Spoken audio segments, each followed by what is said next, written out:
One man conquered more territory before the age of 30 than most empires managed in centuries. Alexander the Great did not just build an empire, he fundamentally altered the course of human history in ways that still shape everyday life today. From Greek architectural elements visible in modern institutions to the very idea of interconnected global trade, Alexander's influence is still present. What most people overlook is that his greatest achievements were not limited to military victories. They were cultural revolutions. They connected three continents and accelerated innovations whose effects are still felt today. This story explores how a young Macedonian prince became the most successful military commander in human history, why his empire lasted little more than a decade yet shaped civilization for millennia, and the unsettling truth surrounding his death. But before any of that, it is necessary to understand what leadership and ambition meant in Alexander's world. At the age of 20, Alexander inherited a kingdom under extreme pressure. Enemies were preparing to strike. Allies were uncertain. There was no margin for hesitation. Everything his father had built could collapse within months. This was the situation in 336 BCE, when Philip II of Macedon was assassinated during his daughter's wedding ceremony. Most young rulers in that position would have focused on stabilizing borders and maintaining internal order. Alexander chose a different path.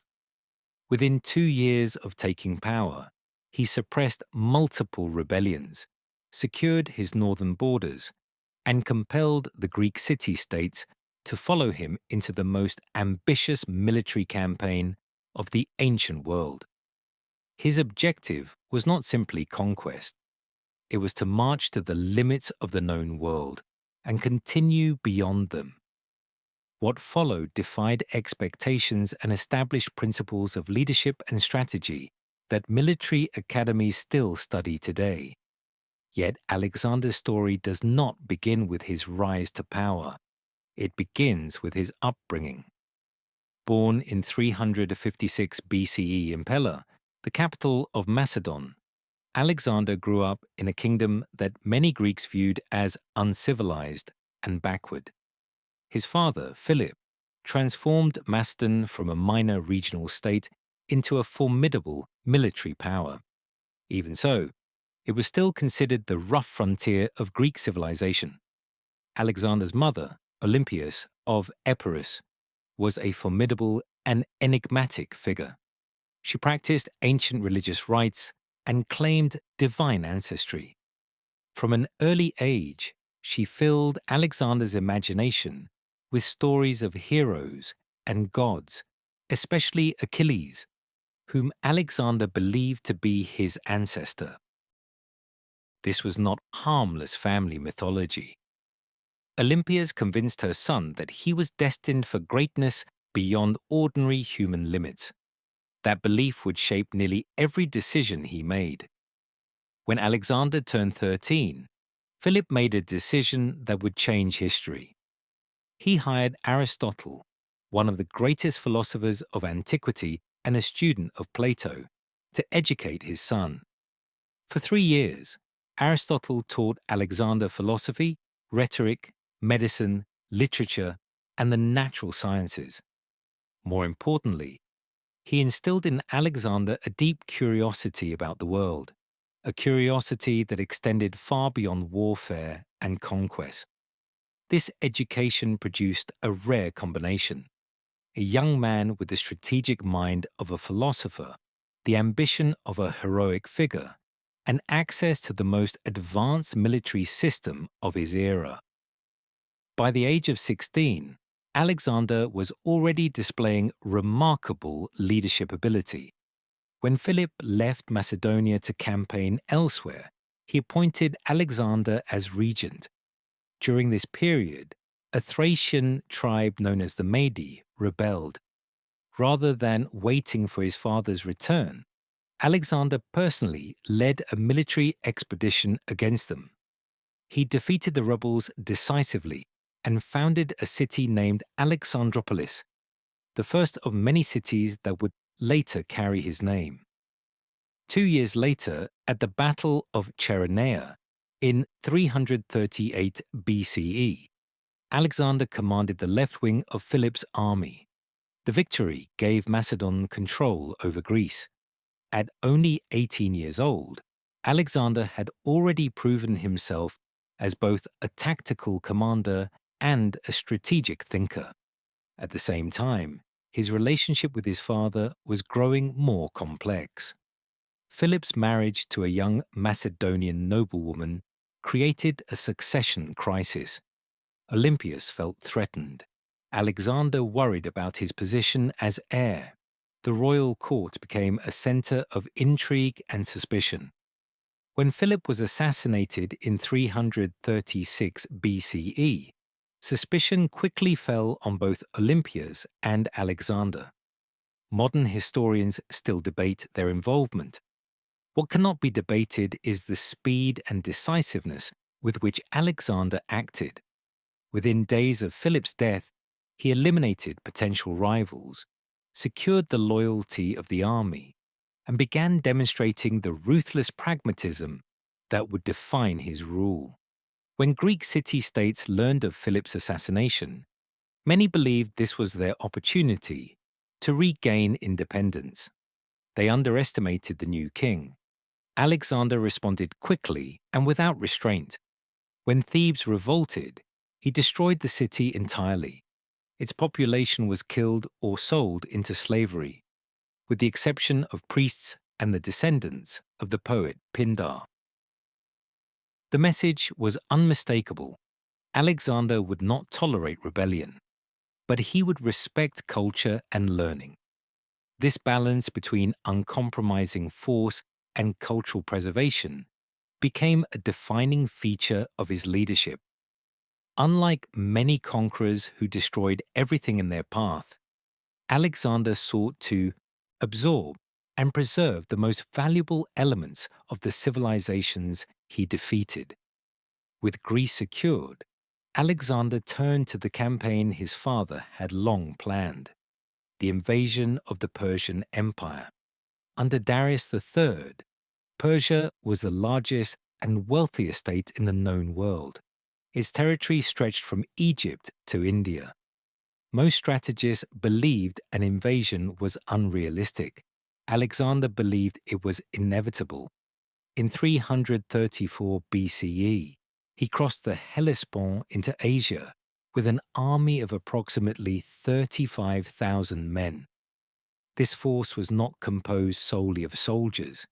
It included engineers, architects, historians, philosophers, and scientists.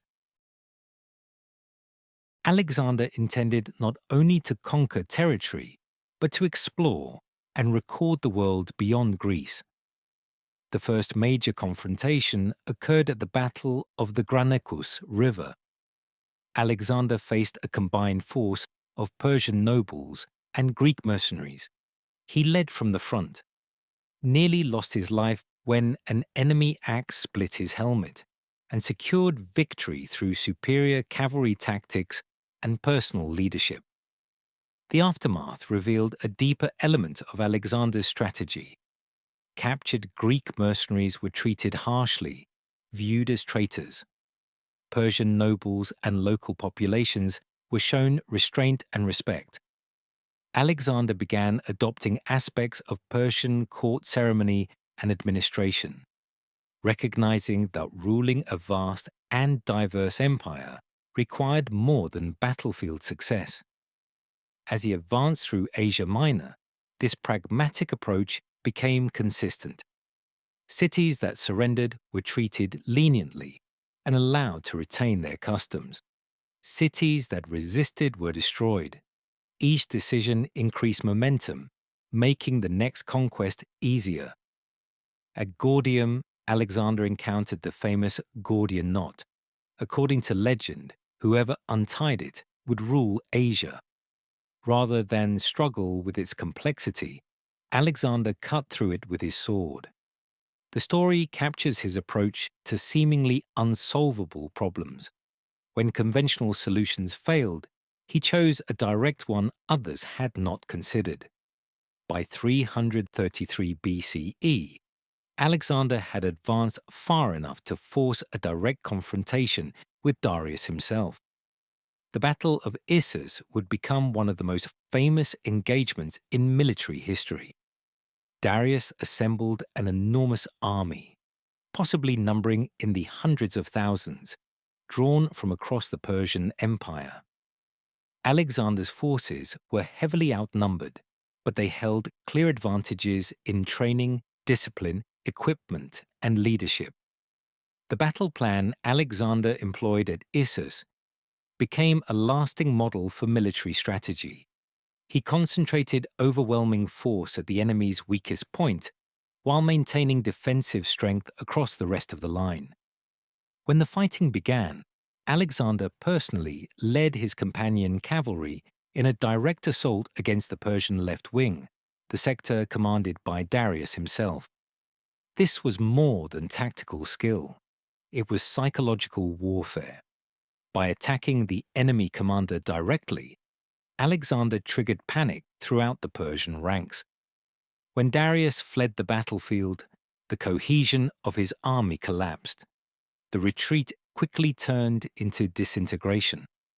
What followed revealed another essential aspect of Alexander's leadership.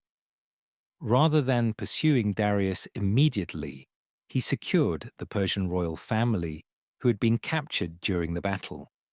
Instead of executing them or treating them as ordinary prisoners, Alexander treated them with the full dignity owed to royalty. He personally assured Darius's mother, wife, and daughters that they would be protected and honored. This decision sent shockwaves through the Persian Empire. Here was a conqueror who not only defeated Persia on the battlefield, but also understood and respected its traditions. Local populations began to view Alexander not as a foreign invader, but as a legitimate ruler who might govern more justly than their former masters. After Issus, Alexander made a strategic decision that confused many of his own commanders. Rather than pursuing Darius, he turned south toward Egypt and the eastern Mediterranean coastline. The logic was precise. Control of these regions would secure supply lines, provide enormous wealth, and eliminate Persian naval dominance. The most formidable obstacle on this route was Tyre. Tyre was an island fortress located roughly half a mile from the mainland and had never been successfully besieged by a land army. Alexander solved the problem by reshaping the battlefield itself. He ordered the construction of a massive causeway across the water, creating a permanent land bridge to the island. The project lasted 7 months and demanded extraordinary innovation and persistence. When the Tyrians destroyed the first causeway using fireships, Alexander built another. When divers attempted to sabotage construction beneath the water, he countered with underwater defenses. When conventional siege engines failed to breach the walls, he commissioned the largest siege towers yet constructed. Tyre eventually fell. The message was unmistakable. No fortress was beyond reach when faced with Alexander's combination of engineering skill and relentless determination. Egypt presented a very different response. After decades of Persian rule, the Egyptians welcomed Alexander as a liberator rather than a conqueror. Alexander exceeded expectations. In Memphis, he was crowned pharaoh and took part in traditional religious ceremonies, fully embracing Egyptian customs. Yet his most lasting act in Egypt was not ceremonial. He founded the city of Alexandria. This was not intended as a military colony, but as a center of learning and culture, designed to rival Athens itself. Alexander personally selected the site, and laid out the basic structure of the city.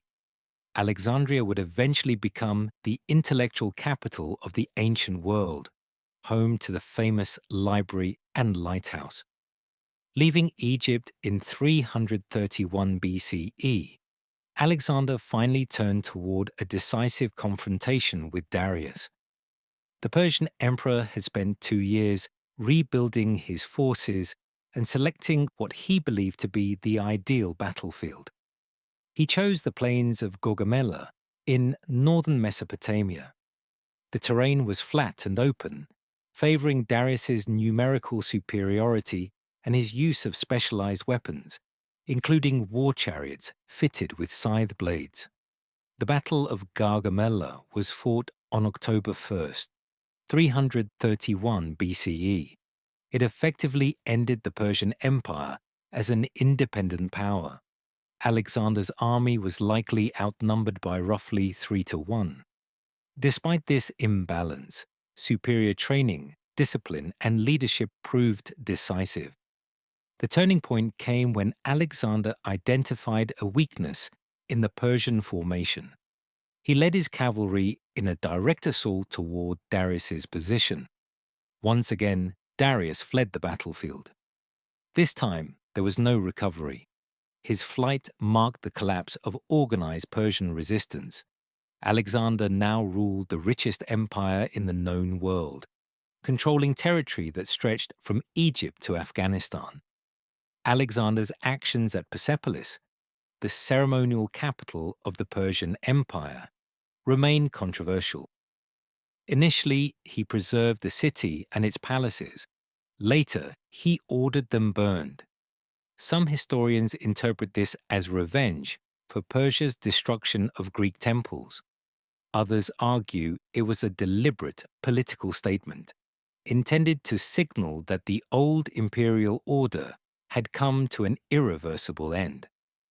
More consequential than the destruction of Persepolis was Alexander's embrace of Persian court customs and his broader policy of cultural fusion. He began wearing Persian royal dress. He adopted Persian court ceremonies. Most controversially, he required his Greek and Macedonian companions to perform proskynesis, the Persian act of prostration before the king. This policy generated deep resentment within his inner circle. Many of Alexander's oldest companions believed he was abandoning Greek traditions. They feared he was becoming an Eastern despot rather than the Macedonian king they had followed from Europe. Suspicion grew. Tensions intensified. Plots and assassination attempts began to surface. Alexander's vision, however, extended beyond symbolism. He arranged marriages between his officers and Persian noblewomen. He married Roxana, a Bactrian princess, and he began integrating Persian units directly into his army. This was not merely political calculation. Alexander believed a lasting empire had to draw strength from all its cultures, not privilege one over the others. The next phase of conquest carried Alexander into regions barely known to the Greek world: modern Afghanistan, Pakistan, northern India. These campaigns tested more than battlefield skill. They strained morale, discipline, and loyalty thousands of miles from home. In Bactria and Sogdiana, Alexander encountered a new form of resistance. Mountain tribes avoided open battle. They relied on ambushes, raids, and terrain. Traditional engagements became rare. Alexander adapted by dividing his army into smaller, more mobile units, capable of pursuing enemies across difficult landscapes. The most formidable challenge of the Indian campaign came at the Battle of Hydaspes, where Alexander faced King Porus. Porus's army included war elephants, weapons the Macedonians had never confronted in significant numbers. These massive animals initially terrified Alexander's horses and disrupted traditional cavalry tactics. Alexander responded with a combination of tactical innovation and psychological understanding. He deployed archers and javelin throwers to wound the elephants, causing them to panic and lose control. In their confusion, the animals turned back into their own ranks. After defeating King Porus, Alexander demonstrated the respect he reserved for capable adversaries. He restored Porus to his throne, expanded his territory, and treated him as a trusted ally rather than a defeated enemy. It was at the Hyphasis River that Alexander encountered a limit he could not overcome: his own army. After 8 years of continuous campaigning across 3 continents, the soldiers refused to march farther east. They were exhausted. They were homesick. They were finished. Alexander's response revealed both his greatest strength and his deepest limitation. He was genuinely shocked by their refusal. For 3 days, he withdrew to his tent, convinced that his men would eventually change their minds. They did not. Alexander was forced to accept reality and order a retreat. The return journey proved more devastating than any previous campaign. Marching through southern Pakistan and Iran, Alexander chose to lead part of his army across the Gedrosian desert. The decision may have been inspired by a desire to rival the legendary marches of Persian and Assyrian kings. Instead, it became a humanitarian catastrophe. Extreme heat, starvation, dehydration. Thousands died without ever facing an enemy.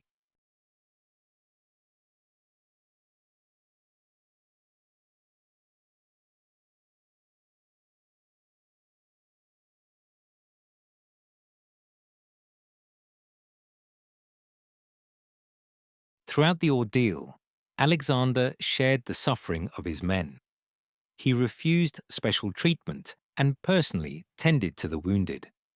When water was brought to him in a helmet, he poured it onto the ground rather than drink while his soldiers went without. In 323 BCE, Alexander returned to Babylon. He found an empire in disarray. Governors had abused their authority. Rebellions had erupted. The administrative system was strained to its limits. Alexander spent months restoring order, punishing corrupt officials, and preparing new campaigns. His most ambitious initiative was a renewed effort at cultural fusion on an imperial scale. At Susa, he organized a mass wedding ceremony. He and 91 of his officers married Persian and Median noblewomen. Alexander himself married Statira, the eldest daughter of Darius, in addition to his marriage to Roxana. He also began integrating 30,000 Persian youths, trained in Macedonian military methods, directly into his army. To his Greek and Macedonian veterans, this appeared as replacement rather than reform. Tension escalated into a near mutiny at Opis. Alexander's response was calculated and theatrical. He did not negotiate. Instead, he announced that he would dismiss the Macedonian army entirely and continue his campaigns, using Persian troops alone. He accused his veterans of ingratitude. He reminded them of who they had been before him and what they had achieved together. The emotional impact was overwhelming. His soldiers broke down and begged for forgiveness. During his final months in Babylon, Alexander was already planning new campaigns. His ambitions had not diminished. He intended to conquer Arabia, possibly march into Italy and confront the rising power of Rome, and explore the Western Mediterranean and even the Atlantic Ocean. Then, in June 323 BCE, after a banquet hosted by his close companion Medius, Alexander suddenly fell ill. A fever set in and worsened steadily over 11 days.